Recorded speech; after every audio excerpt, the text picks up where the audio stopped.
Hello everyone, welcome to YouTube channel of Perfection IAS. So world geography के series में आज हम south America continent के बारे में पढ़ेंगे। तो चलिए शुरू करते हैं।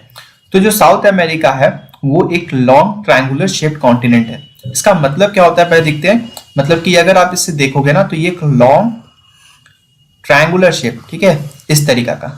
तो ये एक लॉन्ग ट्रायंगुलर शेप्ड कॉन्टिनेंट है और आगे बढ़ते हैं तो लॉन्ग ट्रायंगुलर शेप कॉन्टिनेंट है, ठीक है, ये हो गया। उसके बाद हम लोग देखते हैं कि ये स्ट्रेच करता है 12 डिग्री नॉर्थ से लेके 55 डिग्री साउथ लैटिट्यूड में।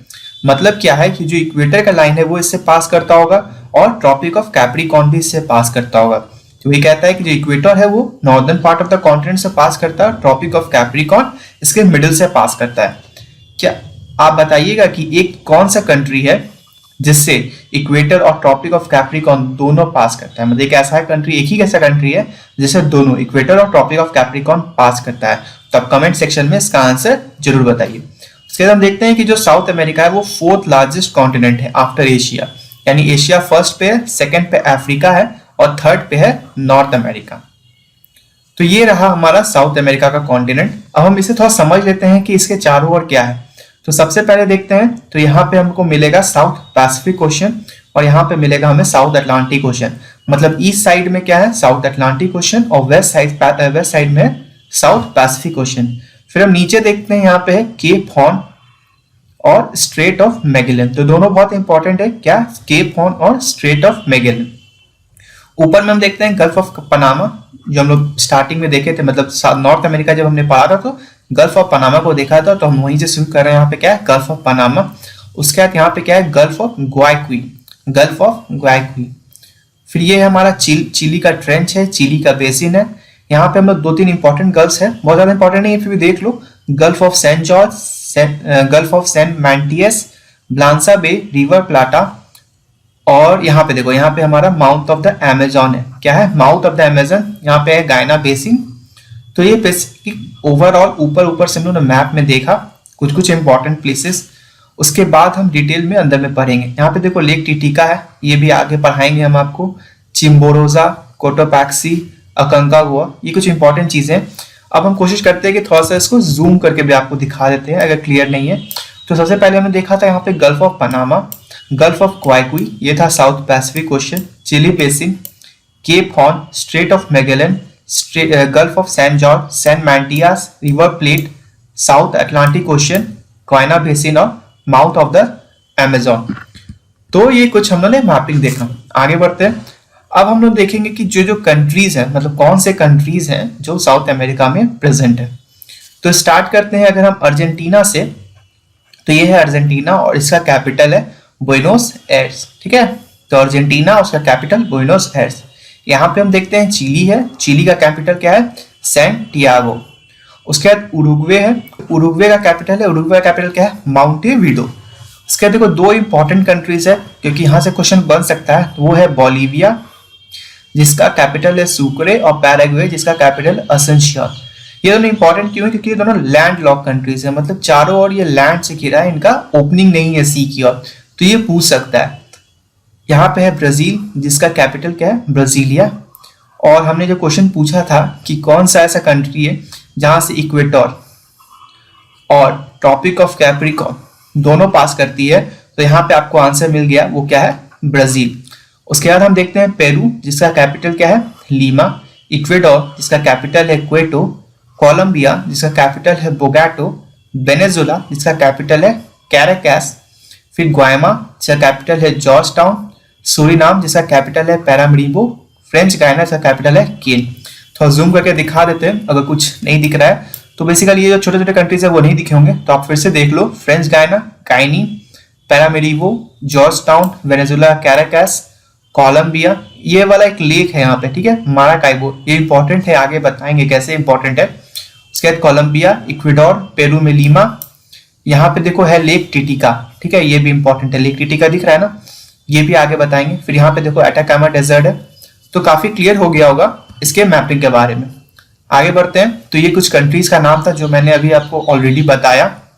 आगे चलते हैं, फिर से सेम मैप है। थोड़ा सा और क्लैरिटी के लिए अगर नहीं समझ में आया तो फिर से आप देख सकते हो, ठीक है। तो आप देखते हैं हम लोग कुछ physical divisions of South America. तो पहला क्या फिजिकल डिवीजन है वो है पैसिफिक कोस्टल स्ट्रिप, उसके बाद है माउंटेन रेंजेस, उसके बाद बीच में आता है सेंट्रल लोलैंड्स और फिर है हमारा ईस्टर्न हाईलैंड्स। तो इसको मैप के थ्रू देखते हैं। तो क्या है ये पैसिफिक कोस्टल स्ट्रिप? तो ये जो ओशियन और एंडीज है ना, इसके बीच का जो कोस्टल पार्ट है यहाँ पे, ठीक है, इसी को बोलते हैं पैसिफिक कोस्टल स्ट्रिप। तो ये कुछ रीजन में तो 80 किलोमीटर तक वाइड है और कुछ में 8 मीटर तक ही वाइड है, तो ये वैरी करता है, ठीक है। उसके बाद देखते हैं यहाँ पे ना कुछ फिजॉर्ट से देखते हैं। तो नेक्स्ट हमारा था माउंटेन रेंजेस। तो ये देखो, ये इतना बड़ा माउंटेन रेंजेस है जिसको हम लोग बोलते हैं एंडीज। तो ये देखो, अगर मतलब लेंथ वाइज देखेंगे तो सबसे बड़ा है, हाईएस्ट वाइज देखेंगे तो सेकेंड है, क्योंकि हाईएस्ट माउंटेन रेंज में माउंट एवरेस्ट है, बट लेंथ वाइज जो है वो सबसे बड़ा कौन सा है? एंडीज है। तो ये कहां से कहां लाई करता है? तो ये देखो, यहाँ पे था स्ट्रेट ऑफ पनामा, वहां से लेके यहाँ तक स्ट्रेट ऑफ मैगेलन तक, ठीक है। स्ट्रेट ऑफ मैगेलन जो हमने पढ़ाया था। यहाँ पे एक और इंपॉर्टेंट चीज है वो स्कॉटिया सी, वो भी अभी देख लो। फॉल्क आइलैंड्स है, वो भी देख लो, ठीक है। आगे अगर नहीं याद रहा तो पहले ही बता दे रहे हैं, फॉल्क आइलैंड, स्कॉटिया सी। तो वापस आते हैं टॉपिक पे। तो ये रहा एंडीज माउंटेन, ठीक है। तो यहाँ पे पूछेगा ना कि इसके लॉन्गेस्ट माउंटेन कौन सा है, मतलब हाईएस्ट माउंटेन कौन है। तो इसका जो हाईएस्ट माउंटेन है वो है माउंट अकंकागुआ, और दो और इंपॉर्टेंट वॉल्केनिक माउंटेन्स है जो है कोटोपैक्सी और चिम्ब्रोजा। तो उसको भी हम लोग देख लेते हैं। तो ये मैप में अगर दिख रहा होगा तो हाँ, ये देखो, यहाँ पे माउंट अकंकागुआ, यहाँ पे माउंट चिम्ब्रोजा, ठीक है। ये है लेक टिटिका, हाँ यहाँ पे देखो चिम्ब्रोजा था, चिम्ब्रोजा के साथ कोटोपैक्सी भी देखो दिख रहा है अब यहाँ पे, और यहाँ पे अकंकागुआ। थोड़ा जूम करके दिखा देते हैं। तो देखो, ये है अकंकागुआ मैप, यहाँ पे चिम्ब्रोजा और यहाँ पे माउंट कोटोपैक्सी। उसके बाद हमने देखा कि जो यहाँ पे ना कुछ वॉलीवियन प्लेट्यूज हैं, एक है वॉलीवियन प्लेट्यू और एक और है, इसको बोलते हैं इक्वेडोर प्लेट्यू। उसी माउंटेन रेंज में इसको इक्वेडोर का और एक है बोलीविया का। अभी मैप में हमने देखा चिम्ब्रोजा और कोटोपैक्सी को देख ही लिया। उसके देख लो, यहाँ पे लेक टिटिका है, लेक टिटिका बार बार दिखा रहे हैं, आप याद रख लेना। और यहाँ पे लेक पोपो और लेक टिटिका के बारे में आगे हम लोग थोड़ा सा और डिटेल में पढ़ेंगे। उसके बाद हम लोग देखते हैं, तो ये हो गया सेंट्रल लोलैंड्स है। तीसरा जो स्ट्रक्चर क्या था, मतलब जब हम रेंजेस माउंटेन रेंजेस स्पान करते तो वो सेंट्रल लोलैंड्स में कुछ अमेजन रिवर बेसिन्स है। तो देखो, यहाँ पे अमेजन रिवर है, यहाँ पे ओरिनको रिवर का बेसिन है, और यहाँ पे एक बड़ा सा बेसिन है परान प्रागवे का रिवर का बेसिन। तो 3 रिवर बेसिन्स है, वो कहाँ पे है? सेंट्रल लोलैंड्स में। उसके बाद हम लोग देखते हैं ईस्टर्न हाईलैंड्स। तो ईस्टर्न हाईलैंड्स जो है ना 3 पार्ट में डिवाइडेड है, 1, 2 और यहाँ पे नीचे में है 3। तो जो पहला हाईलैंड है ईस्टर्न हाईलैंड्स, उसको क्या बोलते हैं? गायना का हाईलैंड्स। यहाँ पे ब्राजीलियन हाईलैंड्स है और तीसरा है यहाँ पे पैटागोनियन प्लेट्यू। तो इसमें जो गायना का हाईलैंड है वो इंपॉर्टेंट है। तो गायना का हाईलैंड को समझ लेते हैं। तो ये देखो, सदर्न वेनेजुला से टिप ऑफ ब्राजील तक लाई करता है। ये एक वास्ट प्लेट्यू है, ठीक है। डीप गॉर्जेस है, रेन फॉरेस्ट है, न्यूमरस रिवर्स है, वाटरफॉल्स है। और जो सबसे चीज इंपॉर्टेंट है वो है कि यहाँ पे एक हाईएस्ट वाटरफॉल है जिसको बोलते हैं एंजल फॉल्स, और ये कहाँ पे है? ये कैरन रिवर पे है।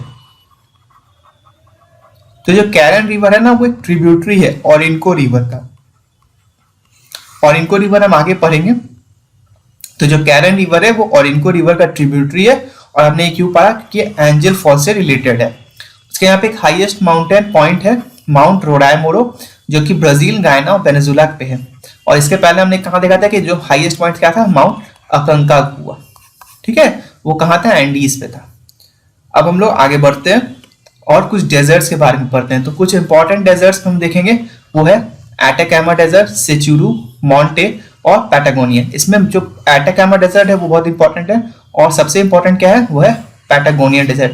तो याद रखना पैटागोनियन डेजर्ट कहाँ पे है। तो इसका एक मैप है पैटागोनियन डेजर्ट का। अब देखो, यहाँ पे हम ना कुछ वर्ल्ड के भी मैप्स दिखा दे रहे हैं, मतलब वर्ल्ड के डेजर्ट दिखा दे रहे हैं, जैसे Atacama, Patagonia, Mojave, Great Basin, Sahara, Namibia, Kalahari, Gibson, Great Victoria, Great Sandy, Thar, Gobi, और भी बहुत सारे डेजर्ट्स हैं जो हम आगे आपको डिटेल में कवर करेंगे एशिया के जब पढ़ाएंगे या जब अफ्रीका पढ़ाएंगे। अभी एक ऊपर देख लो ताकि कोई क्वेश्चन आए तो आपका गलती ना हो पाए। उसके बाद कुछ ड्रेनेज सिस्टम देखते हैं। तो यहाँ पे 4 ड्रेनेज सिस्टम है जो हमने पढ़ाया था ना, कि जो सेंट्रल लोलैंड्स हैं उसी में रिवर बेसिन के बारे में बताया था, वही रिवर बेसिन। तो सबसे बड़ा जो रिवर बेसिन है अमेजन, उसके बाद प्लाटा बेसिन, तीसरा ओरिनको, और चौथा है हमारा सैन फ्रांसिस्को बेसिन।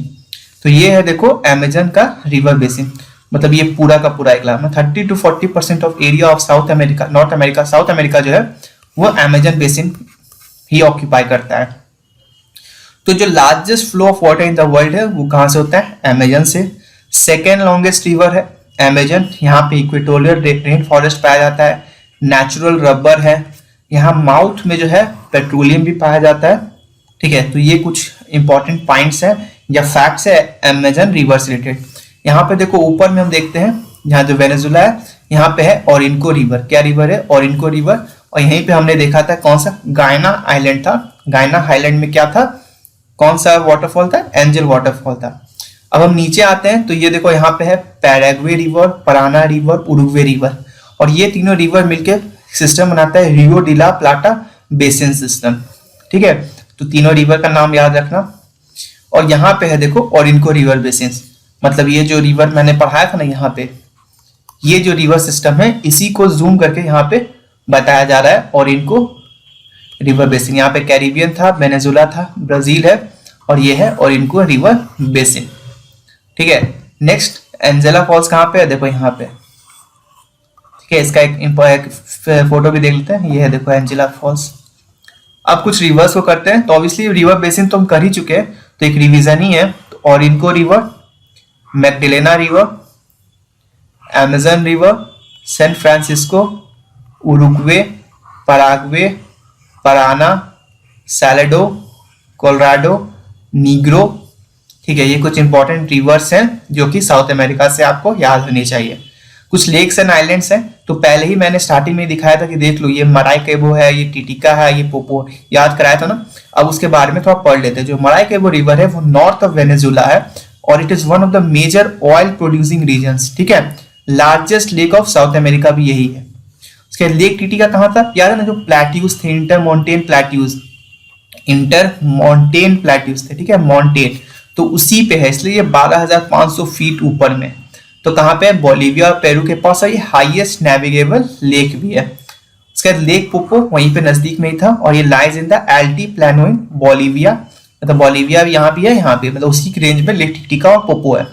उसके बाद एक इंपॉर्टेंट आइलैंड है, वो है क्या? गैलापागोस आइलैंड, जो कि unique species of reptiles, birds और फिशेस के लिए इंपॉर्टेंट है।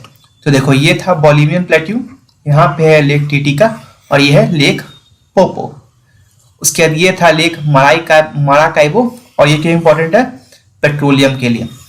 ठीक है, तो वेनेजुला में जो काफी सारे ऑयल रिजर्व्स हैं वो यहीं पाए जाते हैं। ठीक है, उसके बाद गैलापागोस आइलैंड जो पढ़ाया था, क्यों इंपॉर्टेंट है? काफी सारे जो टॉर्टोइज और अदर मरीन फॉर्म्स, मतलब फिशेज, रेप्टाइल्स और ये सब के लिए फेमस है गैलापागोस आइलैंड। तो ये कहाँ पे था? याद रखना, ये इक्वेडोर के पास है। उसके बाद एक इंपॉर्टेंट चीज है, वो है लिथियम ट्रायंगल। ठीक है, तो ये जो लिथियम ट्रायंगल है ना, ये भी साउथ अमेरिका में ही पाया जाता है, और ये चिली, बोलीविया और अर्जेंटीना का एक ट्रायंगल पार्ट है, मतलब वहां का इंटरसेक्शन है। तो यहाँ पे क्या है? हाई क्वालिटी सॉल्ट फ्लैट्स हैं, बोलीविया के high quality salt flats, Chile के और अर्जेंटीना के, जो कि 45% of the known global lithium reserve के लिए जाना जाता है। क्योंकि अब हम लोग ई व्हीकल्स, इलेक्ट्रॉनिक मतलब ई व्हीकल्स बहुत प्रमोट कर रहे हैं, बैटरी ऑपरेटेड, और बैटरी बनाने के लिए लिथियम जो है वो बहुत ही ज्यादा जरूरी है। ठीक है, तो ये रहा मैप में बोलीविया, चिली और यहाँ पे है अर्जेंटीना। तो इसी का जो ट्रायंगल है तो लिथियम ट्रायंगल, यहाँ पे भी देख लो कहाँ पे है। अगर ओवरऑल देखोगे तो ये इंपॉर्टेंट है, याद रखना, क्योंकि पूछा जा सकता है एग्जाम में कि इनमें से कौन से कंट्रीज लिथियम ट्रायंगल से रिलेटेड है। आज हम कुछ एमसीक्यूज करेंगे जो basically revision point of view से होंगे, तो आप आंसर करें और अपना मार्क्स भी बताएं, मतलब कमेंट सेक्शन में बताएं कि आपको कितने मार्क्स आए। तो which of the following state is nearest to the international date line? इनमें से कौन सा स्टेट इंटरनेशनल डेट लाइन के सबसे नजदीक है? Malacca strait, Bering strait, strait of Florida और स्ट्रेट ऑफ जिब्राल्टर। तो इसका आंसर है बेरिंग स्ट्रेट। ये मैंने लास्ट वीडियो में बताया था, नॉर्थ अमेरिका के वीडियो में, कि बेरिंग स्ट्रेट कहाँ पे है ना। चीचू पेनिनसुला भी बताया था, यहाँ पे है देखो। तो वो सबसे नजदीक है इंटरनेशनल डेट लाइन से। अब आप क्या कर सकते हो ना कि आप खोज सकते हो कि मलाका स्ट्रेट कहाँ है, स्ट्रेट ऑफ फ्लोरिडा कहाँ है और स्ट्रेट ऑफ जिब्राल्टर कहाँ है। उससे आपका अच्छा रिवीजन हो जाएगा और चीजें याद रहेंगी। नेक्स्ट हम देखते हैं कि the equator does not pass through which of the following country. मतलब जो इक्वेटर का लाइन है, ये वाला लाइन, ये किस कंट्री से पास नहीं करता है। तो अभी तो सारे चीज मैंने नहीं बताया है, बट फिर भी ये क्वेश्चन दिया, क्योंकि अगर आप देखोगे ना तो मैंने बताया था कि जो नॉर्थ अमेरिका वो पूरे के पूरा नॉर्थ हेमिस्फीयर में लाई करता था, वो इक्वेटर को नहीं कट करता था। ये जो है ये नॉर्थ अमेरिका, और उसका ये कंट्री था, कौन सा कंट्री था, ये कौन सा कंट्री है, मैक्सिको। और यहाँ पे इसका आंसर क्या हो जाएगा, मैक्सिको। तो अगर आपको सारे ऑप्शंस नहीं भी पता है, बस आपको ये पता होना चाहिए कि कौन सा ऑप्शन नहीं है, तो उससे भी हो जाएगा, है ना। एलिमिनेट करना सीखिए। यहाँ पे माउंट लोआ जो है वो एक एक्टिव वॉल्केनो है, ठीक है। माउंट लोआ इज एन एक्टिव वॉल्केनो। वो कहाँ पे पाया जाता है, ग्रीनलैंड, हवाई, अलास्का या जापान। ग्रीनलैंड, हवाई, अलास्का या जापान। तो इसका आंसर क्या है, हवाई। आगे बढ़ते हैं। अब इसका आंसर हम नहीं बताएंगे, क्योंकि देखो ये 66 बीपीएससी के जो री एग्जाम हुए थे 2020 में, उससे पूछा गया है। जो पायरीनीज माउंटेन रेंज है वो किस दो कंट्री को सेपरेट करता है। जो पायरीनीज माउंटेन रेंज है वो किस दो कंट्री को सेपरेट करता है, France and Germany, Spain and France, Spain and Portugal, या जर्मनी एंड स्विट्जरलैंड। इसका आंसर मैं नहीं बताऊंगा, आप खुद सर्च करो और अगर सही है तो कमेंट सेक्शन में बताना। इसके बाद the great Victorian desert is located at, ये भी बीपीएससी का पूछा हुआ क्वेश्चन है, ऑस्ट्रेलिया, इंडिया, इजिप्ट या नॉर्थ अमेरिका। तो इसका सिंपल आंसर है ऑस्ट्रेलिया। जो मैंने आज फिर से आपको जो डेजर्ट बताया था वर्ल्ड मैप में, उसमें भी ये था, ठीक है। तो क्वेश्चंस बहुत ज्यादा हार्ड नहीं पूछ रही थी बीपीएससी। अब पूछ देगी तो बात अलग है, लेकिन बहुत ज्यादा हार्ड नहीं पूछती है। बट जो इतना बड़ा मतलब पूरा का पूरा रीजन से एक हर कंट्री से पढ़ना पड़ता है, इसलिए थोड़ा मतलब डिफिकल्ट लगता है। तो मेरा कोशिश है कि इस वीडियो से ये प्रॉब्लम आपका सॉल्व हो जाए।